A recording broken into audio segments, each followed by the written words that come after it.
Hello, I'm Dr Sergis from the Dr Sergis Academy, and today I'd like to go through how we complete the square of a quadratic of 3 terms. In other words, if we've got x squared plus, say, 3x plus 7, how do we turn it into a form of x plus a, say, all squared and another term at the end?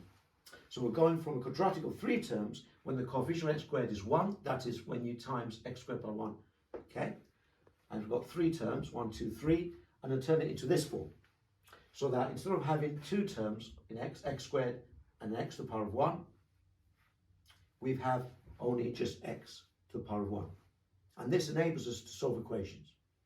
So how do we go from there to there? Well, the way we look at things is in retrospect. In other words, going backwards. So in other words, if we say x plus a, where a is any number, and we're squaring that, we get x squared plus 2ax plus a squared. So we expand the x plus a bracket, we square it, we get x squared plus 2ax plus a squared. Now if we look at this carefully, right, and basically we just rearrange, shift the a squared the other side, take away a squared on both sides, we end up with equations of this form, right? So we have a situation where the 2 terms in x, we've got x squared and x to the power of 1, become just x to the power of 1 inside the brackets, okay? And you see what I've done is just took away a squared, okay? Now, if we add another number on the right-hand side, let's say plus c, in order for the equation to be balanced, so the left equals right, we add c on this side. And adding the term a squared minus a squared plus c, we get it in the form where we end up with just x to the power of 1.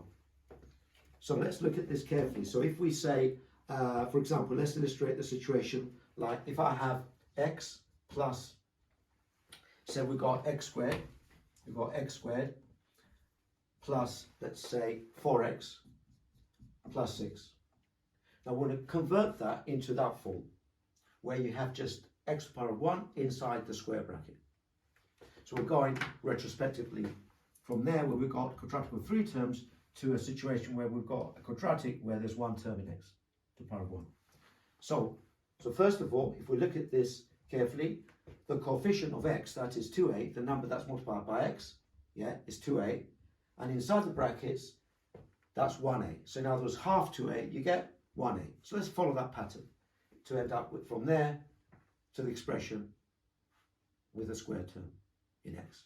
So half the coefficient of x is half of 2a is a. So collectively, that's our 2a. Yeah, that's our 2a, and that's our c. c is our 6. So x squared, by comparing, x squared, okay, and then you got 4 is really 2a. So we're going to half, just like we half 2a to get a, we're going to, and then place it inside the square brackets, we're going to have half 4.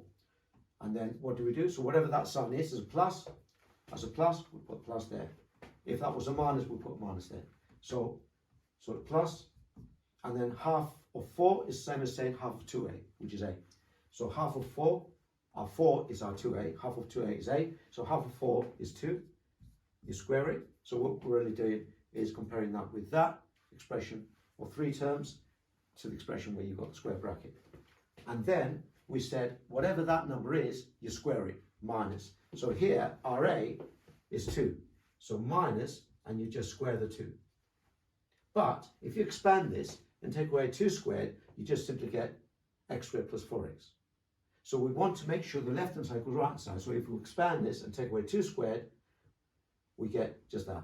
So we have to, in order to balance it, so this equals x squared plus 4x, we have to add also 6. And 6 is equivalent to our c when we're adding both sides. Now, if we follow it through, x plus 2 squared, and then 2 squared is 4, keep the minus sign here. So whatever that sign is, between the x squared and the 4, between the x squared and the x to the power of 1, if that was a minus, then I put minus there. Because it's a plus, this is why I put plus.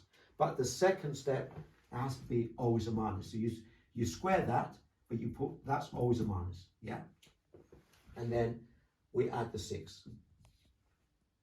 Okay, so x plus 2 all squared, and minus 4 plus 6 is plus 2.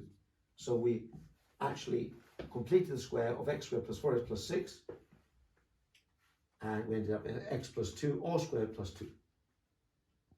Okay, so we simply followed this pattern, which is basically the opposite direction of expanding brackets. Yeah, so let's do another one so you can illustrate the situation. Okay, so if we have, let's say we've got x minus 8, say x plus 2.